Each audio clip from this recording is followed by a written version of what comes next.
আজকে আমরা বিশ্বের গুরুত্বপূর্ণ কিছু সভ্যতা নিয়ে আলোচনা করব এবং আজকে আমরা যা জানবো সেগুলো আমাদের যতটুকু দরকার ততটুকুই জানবো এবং মোস্ট ইম্পর্টেন্ট তথ্যগুলো জানবো। তো সভ্যতা নিয়ে আলোচনা কিন্তু অনেক বড় আলোচনা আছে, কিন্তু আমরা অ্যাট দ্যাট মোমেন্ট আমরা এখন যেটা ইম্পর্টেন্ট আমরা সেটা জানারই চেষ্টা করব। তো পৃথিবীর প্রথম সভ্যতা হলো মেসোপটেমীয় সভ্যতা। তো মেসোপটেমীয় সভ্যতা সম্পর্কে সবথেকে গুরুত্বপূর্ণ যে তথ্য সেটা হলো টাইগ্রিস এবং ইউফ্রেটিস নদীর অববাহিকায় এই মেসোপটেমীয় সভ্যতা কিন্তু গড়ে ওঠে। মেসোপটেমীয় শব্দের অর্থই কিন্তু দুই নদীর মধ্যবর্তী স্থান। মোস্ট ইম্পর্টেন্ট একটা কোশ্চেন কিন্তু এটা। এবং পৃথিবীর প্রথম সভ্যতা এই যে মেসোপটেমীয় সভ্যতা বর্তমানে যে ইরাক, এই ইরাকে কিন্তু গড়ে ওঠে। মেসোপটেমীয় সভ্যতা তারা কিন্তু প্রথম লিখন পদ্ধতির একটা যাত্রা কিন্তু শুরু করে এবং যেটাকে বলা হয় কিউনিফর্ম। তো এই জায়গায় কিন্তু একটা কনফিউশন আসবে, আমি একটু কনফিউশনটা ক্লিয়ার করে দিব।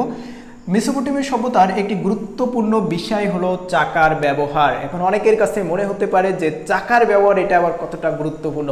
চাকার কারণে কিন্তু আজকে রোলস রয়েলস হয়েছে। চাকা না থাকলে কিন্তু উড়োজাহাজ বলি আর সাইকেল বলি কোনোটাই কিন্তু সম্ভব ছিল না। বিশেষত আমাদের মুভমেন্টের ক্ষেত্রে কিন্তু চাকা মোস্ট ইম্পর্টেন্ট। তো প্রথম তারা এই ধারণাটা নিয়ে আসে।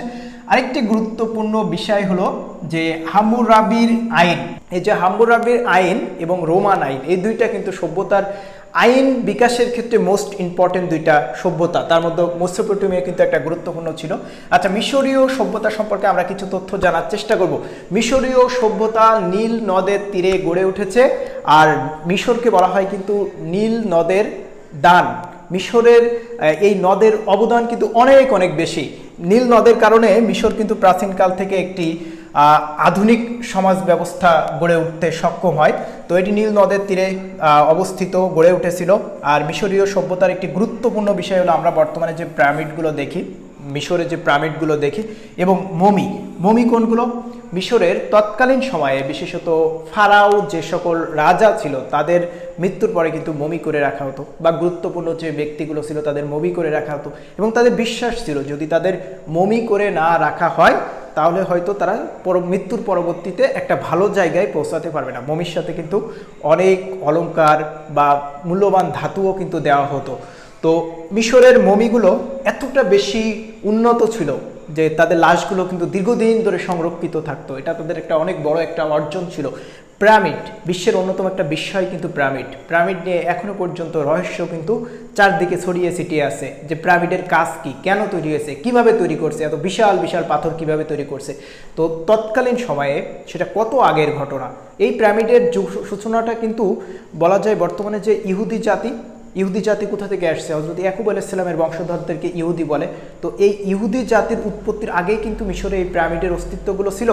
মানে ইহুদি জাতির উৎপত্তি হয়েছে হযরত ইয়াকুব আলাইহিস সালামের সন্তানদের মধ্যে, তার ভিতরে অন্যতম একজন সন্তান হলো হযরত ইউসুফ আলাইহিস সালাম। তার আগে থেকে কিন্তু এই পিরামিডের অস্তিত্ব মিশরে ছিল। তার মানে কত আগে, মানে যখন ইহুদি জাতির উৎপত্তি হয়নি তখন কিন্তু পিরামিড তৈরি হয়েছে। ওই সময় এত বিশাল বিশাল পাথর একদম সুস্পষ্টভাবে যে তারা স্থাপন করেছে, মানে খুবই দারুণভাবে নিখুঁতভাবে। এখানে কিন্তু একটা বিজ্ঞানের একটা বিষয় বা বিজ্ঞানের তৎকালীন সময়ে যে তাদের বিজ্ঞান বিষয়ে ত্রিকোণমিতি বিষয়েও ধারণা ছিল এটা কিন্তু বোঝা যায়। তো এটা অনেক বড় একটা আলোচনা, আমরা মিশরীয় সভ্যতা নিয়ে প্রয়োজনে একটা পূর্ণাঙ্গ ভিডিওতে আলোচনা করব, ক্লাসে আলোচনা করব। আচ্ছা, মিশরীয় সভ্যতার একটা গুরুত্বপূর্ণ বিষয় যেটার সাথে আমরা প্রায়শই প্যাচ লেগে যায় সেটা হলো হায়ারোগ্লিফিক্স লিপি। আচ্ছা, আমরা লিপির উৎপত্তি, লিপি মানে কি, প্রথম লিখন পদ্ধতি যেটা। তো ইসলামিক কনসেপশনে অনেকটাই বলা হয় যে প্রথম লেখন পদ্ধতি হযরত জাকারিয়া আলাইহিস সালামের মাধ্যমে সূচনা হয় এবং জাকারিয়া আলাইহিস সালাম তার নবুয়তের দায়িত্ব ছিল এই মিশর নীল নদের তীরবর্তী এলাকায়। তো ধারণা করা হয় মিশরীয় সভ্যতায় তার একটা গুরুত্বপূর্ণ অবদান ছিল এবং এই যে হায়ারোগ্লিফিক্স লিপি, এই লিপিটা জাকারিয়া আলাইহিস সালাম অবদান করছিল। মুসলিম স্কলারিস্টদের যারা স্কলার আছে তাদের কিন্তু এমন একটা বিশ্বাস আছে। আচ্ছা, এ বিষয়ে মোটামুটি যে আব্রাহামিক যে গ্রন্থগুলো আছে সেখানেও কিন্তু ধারণা পাওয়া যায়। যাই হোক, আমাদের এখানে একটা কনফিউশন চলে আসবে যে কিউনিফর্ম কাদের আর হায়ারোগ্লিফিক্স লিপি কাদের, এই দুইটা বিষয় নিয়ে একটা কনফিউশন চলে আসবে এবং মোস্ট ইম্পর্টেন্ট এই পয়েন্টটাই তোমাকে ফোকাস করতে হবে। ফোকাসটা হলো দেখো, কিউনিফর্ম কিন্তু মেসোপটেমীয় সভ্যতার কিন্তু চারটা ভাগ ছিল যেটা আমরা ব্যাবিলনীয় জানি। এটা নিয়ে আমরা আরও বিস্তারিত আলোচনা করব।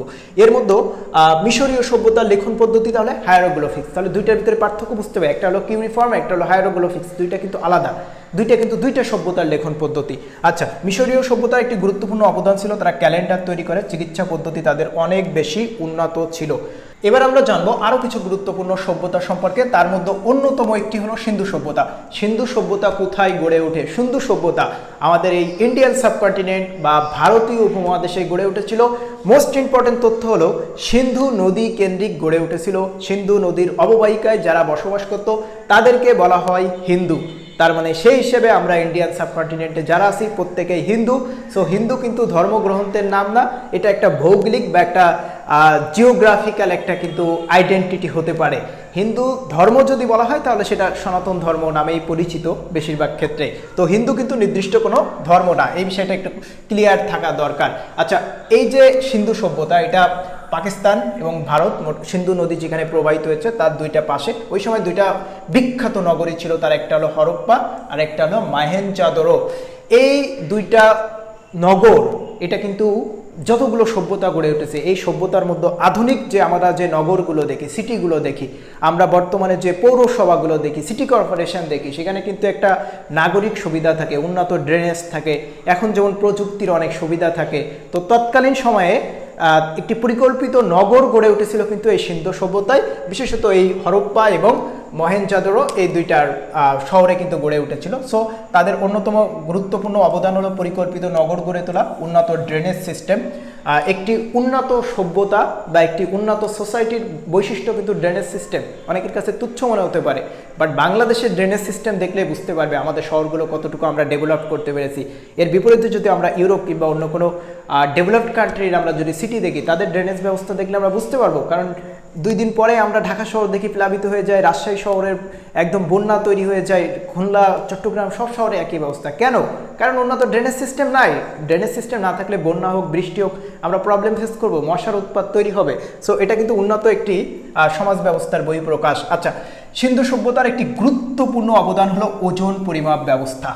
ওজন পরিমাপ ব্যবস্থা বর্তমানে সব থেকে গুরুত্বপূর্ণ একটা পার্ট, এটা সূচনা করে এই সিন্ধু সভ্যতার মাধ্যমে। এরপর আমরা আরেকটি সভ্যতা সম্পর্কে একটু জানার চেষ্টা করি, গ্রিক সভ্যতা। গ্রিক সভ্যতা মূলত গড়ে উঠেছিল বর্তমানে যে গ্রিক।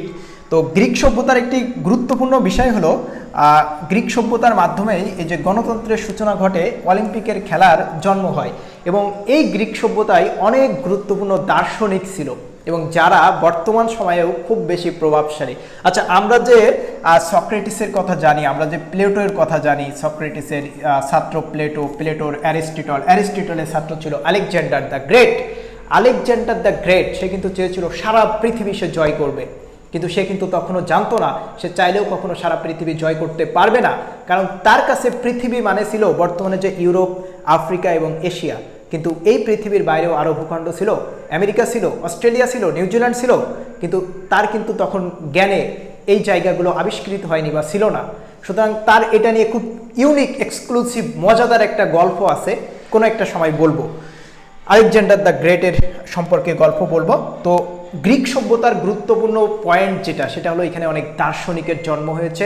সমাজ ব্যবস্থা, রাষ্ট্র ব্যবস্থা, বিজ্ঞান, জীববিজ্ঞান, যে কোনো বিষয়ে কিন্তু তাদের ইউনিক অবদান রয়েছে এবং তারা এখনও পর্যন্ত আমাদের সোসাইটিতে মোস্ট ইনফ্লুয়েন্সিয়াল ফিলোসোফার, এটা কিন্তু আমরা বলতেই পারি। তো গ্রিক সভ্যতার এটা হলো সব থেকে বড় অবদান। আমরা আরও কিছু সভ্যতার সম্পর্কে জানার চেষ্টা করব।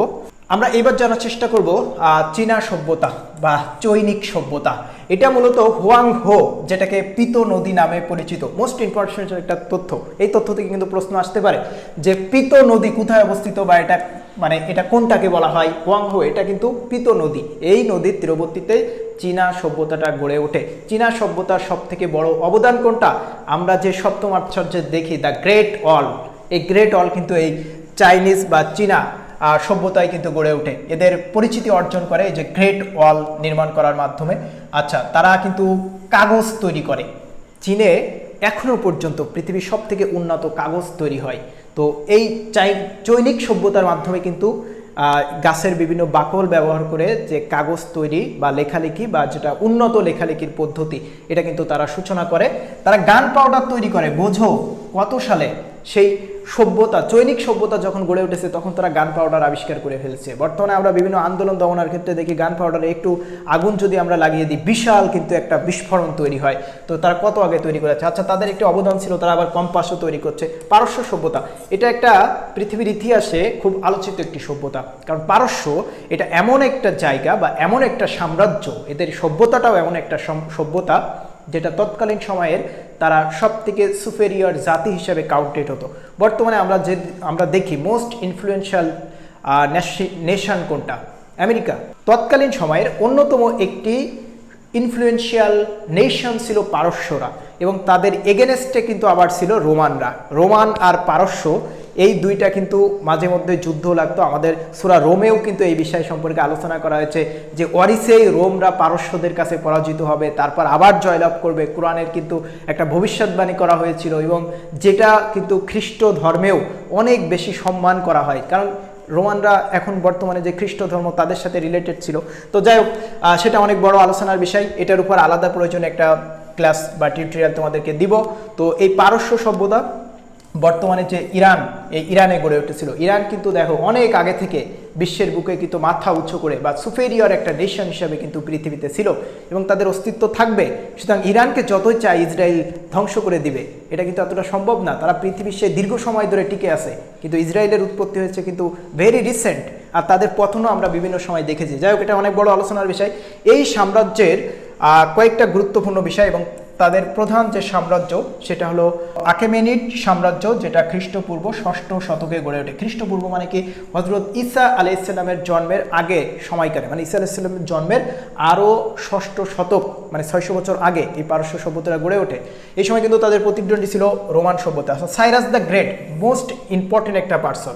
এই সাইরাস দ্য গ্রেট এখনো পর্যন্ত আমেরিকার যে মুদ্রা আছে, এই মুদ্রাতে কিন্তু সাইরাস দ্য গ্রেটের ফটো আছে, এবং এই সাইরাস দ্য গ্রেট ইনি এমন একজন ব্যক্তি যিনি ব্যাবিলনে যখন ইহুদিদেরকে একদম নিষ্পেষিত করা হয়, তাদেরকে ধ্বংস করে দেওয়া হয়, এই সময় এই সাইরাস দ্য গ্রেটই কিন্তু ইহুদিদেরকে আবার পুনর্বাসন করেছিল।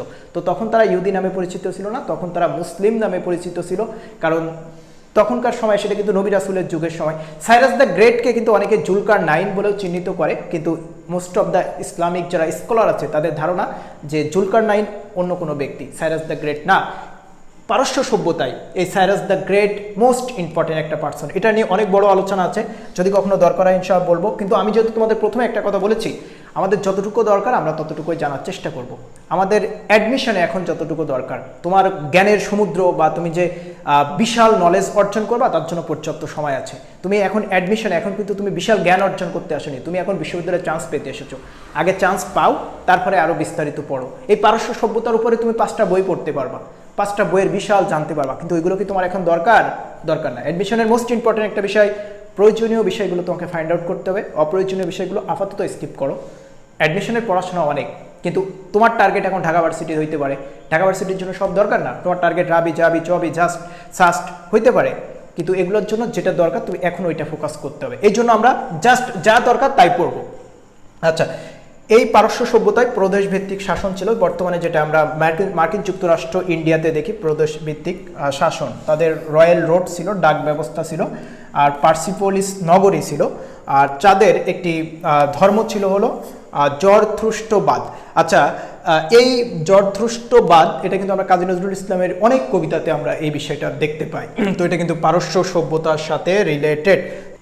এবার আমরা জানবো রোমান সভ্যতা সম্পর্কে। রোমান সভ্যতা যেটা বললাম, পারস্য সভ্যতার বলা যায় একটা প্রতিদ্বন্দ্বী ছিল, এবং পৃথিবীর ইতিহাসে রোমানরা, বর্তমানে যেমন আমেরিকা বিশাল বড় একটি সুপেরিয়র নেশন, তো রোমানরা কিন্তু একটা সময় সারা পৃথিবী বলা যায় শাসন করতো। মানে যতক্ষণ ওই সময়ে যতটুকু পৃথিবী আবিষ্কৃত ছিল তার একটি বড় অংশ কিন্তু রোমানরা শাসন করতো। রোমানদের অনেক বড় অবদান রয়েছে, তার ভিতরে গুরুত্বপূর্ণ একটা বিষয় হলো রোমানরা প্রথম পজিটিভ ল তৈরি করে।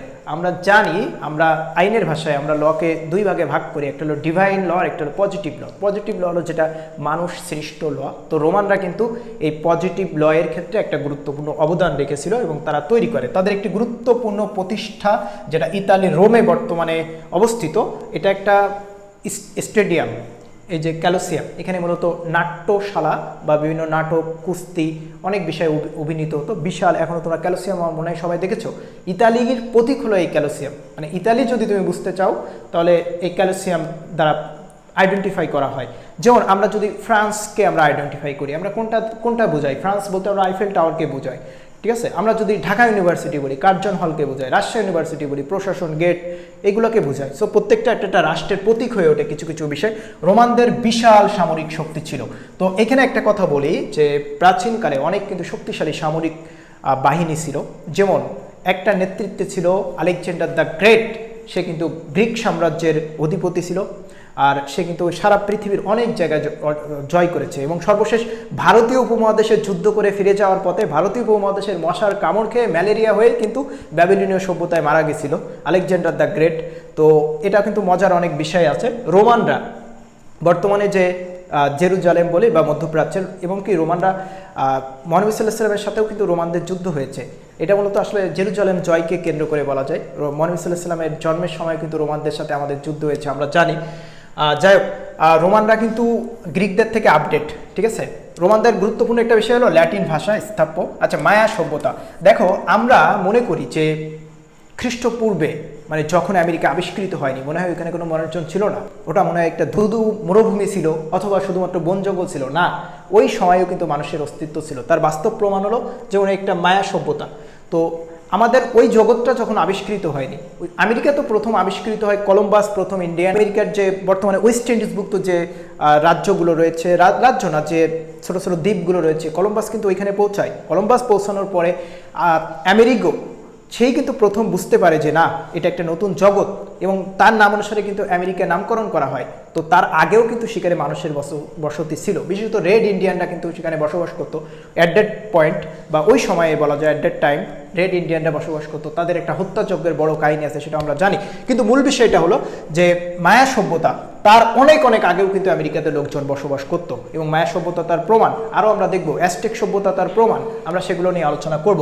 তো এই মায়া সভ্যতা, এটা মূলত মেক্সিকোতে এই সভ্যতা গড়ে ওঠে। তাদের একটি গুরুত্বপূর্ণ অবদান হলো ভিজেসিমাল বেসড সংখ্যা পদ্ধতি। আমাদের বর্তমান সংখ্যা পদ্ধতি কি? ডেসিমাল, মানে আমরা 10 ভিত্তিক দশমিক সংখ্যা পদ্ধতি, তাদের ছিল 20 ভিত্তিক। তো এটা একটা মোস্ট ইম্পর্টেন্ট তথ্য। যদি কখনো প্রশ্ন আসে যে ভিজেসিমাল সংখ্যা পদ্ধতি কাদের ছিল, কোন সভ্যতার অবদান ছিল, তোমরা রাইট আনসার করতে পারবা না? পারবা। আর এই সভ্যতা থেকে কম্পিটিটিভ এক্সামে প্রশ্ন আসে না, এটা বলা যায় ভেরি রিয়ার। তুমি কম্পিটিটিভ এক্সাম মানে তোমার সভ্যতা পড়তে হবে, জানতে হবে। এখন আমরা মোস্ট ইম্পর্টেন্ট বিষয়গুলো জানার চেষ্টা করতেছি। তাদের সঠিক ক্যালেন্ডার ব্যবহারও তাদের একটি উল্লেখযোগ্য অবদান ছিল। আমরা আরও কিছু সভ্যতা সম্পর্কে জানার চেষ্টা করব, যদিও ভিডিওটা একটু বড় হয়ে যাচ্ছে। কিন্তু বিষয় হলো, আমরা যখন একটা বিষয়ে পূর্ণাঙ্গ নলেজ নেওয়ার চেষ্টা করব, তখন আমাদেরকে আসলে সব বিষয় সম্পর্কে ধারণা রাখতে হবে। আচ্ছা, আমরা এবার দেখব কোন সভ্যতা। এবার আমাদের এখানে যেটা আছে সেটা হলো ইনকা সভ্যতা। আচ্ছা, ইনকা সভ্যতা, এটাও দেখো এই আমেরিকা, বর্তমানে উত্তর আমেরিকা, দক্ষিণ আমেরিকা, এই জায়গায় কিন্তু গড়ে উঠেছিল। দক্ষিণ আমেরিকাতে বিশেষত পেরু ও আন্দিস পর্বতমালা। আচ্ছা, আন্দিস পর্বতমালা কোথায়? এটা কিন্তু প্রশ্ন আসতে পারে। হিমালয় পর্বতমালা কোথায়? বিশ্বের যে বড় বড় উল্লেখযোগ্য যে পর্বতমালাগুলো আছে, তোমাকে জানতে হবে, এই সম্পর্কে জানতে হবে কোথায় অবস্থিত। আন্দিস পর্বতমালা কিন্তু দক্ষিণ আমেরিকায় অবস্থিত। আচ্ছা, ইনকা সভ্যতার একটি গুরুত্বপূর্ণ বিষয় হলো তারা রাস্তা এবং সেতু নির্মাণ করে, এবং মাচু পিচ্চু শহর, এই শহরটা কিন্তু সপ্তম আশ্চর্যের একটি নিদর্শন। মানে বিশ্বের যে সবথেকে আশ্চর্যজনক 7টা জিনিস রয়েছে তার মধ্যে একটা কিন্তু এই মাচু পিচ্চু, এটা কিন্তু এই ইনকা সভ্যতার অবদান। কুইপু গিটের মাধ্যমে তথ্য সংগ্রহ করা, এটাও তাদের একটি গুরুত্বপূর্ণ একটি অবদান ছিল এই সভ্যতার। অ্যাজটেক সভ্যতা, এটাও কিন্তু আমেরিকা মহাদেশে এই সভ্যতাটা গড়ে উঠেছিল। এটার মূল পিতৃভূমি যেটা ছিল সেটা হলো মেক্সিকো। অ্যাজটেকরা যুদ্ধপ্রিয় ছিল এবং তাদের একটি প্রথা ছিল মানব বলিদান প্রথা, ঠিক আছে। আর টেনোস্তিতলান তাদের একটি গুরুত্বপূর্ণ শহর ছিল। অ্যাজটেক সভ্যতার মূল যে শহর সেটা হলো এই টেনোস্তিতলান। তাদের একটি গুরুত্বপূর্ণ বিষয় বা আবিষ্কার ছিল সেটা হলো ভাসমান কৃষিক্ষেত্র, যেটা আমরা বর্তমানে দেখি, বিশেষত বন্যা বা জলাশয়ে যে আমরা ভাসমান কৃষিটা দেখি, এটা কিন্তু ওই সভ্যতার সময়ও কিন্তু ছিল, এবং যেটাকে বলা হয় সিনাম্পাস। তো আমি আজকে 10টা সভ্যতা নিয়ে আলোচনা করলাম, জাস্ট যতটুকু দরকার ততটুকুই কিন্তু আলোচনা করার চেষ্টা করলাম। প্রত্যেকটা ইনফরমেশন মোস্ট ইম্পর্টেন্ট। এতটুকু তথ্যও যদি তুমি না জানো সভ্যতা সম্পর্কে, তাহলে তুমি কিন্তু পরীক্ষায় এই জায়গা থেকে প্রশ্ন আসলে ভালো করতে পারবে না। আর প্রশ্ন বেসিক্যালি এই পয়েন্ট থেকে আসে, যেখান থেকে প্রশ্নগুলো আসে আমি সেই বিষয়গুলো আলোচনা করার চেষ্টা করলাম। তোমাদের জন্য এটা খুব বেশি গুরুত্বপূর্ণ ছিল। আর দেখো, আমাদের কিন্তু কোর্স আছে, ঢাবি রাবি যাবি যে ইউনিভার্সিটি হোক না কেন, অল ইন অন কোর্স। এই অল ইন অন কোর্সের মাধ্যমে তোমরা পেয়ে যাবা প্রত্যেকটা ইউনিভার্সিটির জন্য ইউনিক এক্সক্লুসিভ গাইডলাইন প্লাস নিয়মিত ক্লাস পেয়ে যাবা, 100-র উপরে তোমরা ক্লাস পাবা, রিটেন ক্লাস পাবা। যারা কোর্সে ভর্তি হতে আগ্রহী তোমরা চাইলে এখানে যে হোয়াটসঅ্যাপ বা ফোন কল যে নাম্বারটা দেওয়া আছে নাম্বারে যোগাযোগ করতে পারো। তো আমি চাইবো যে তোমরা একটা প্রপার গাইডলাইনে থেকে তোমার অ্যাডমিশন প্রিপারেশন নাও, আর যদি নিতে চাও তাহলে আমাদের সাথে কন্ট্যাক্ট করতে পারো।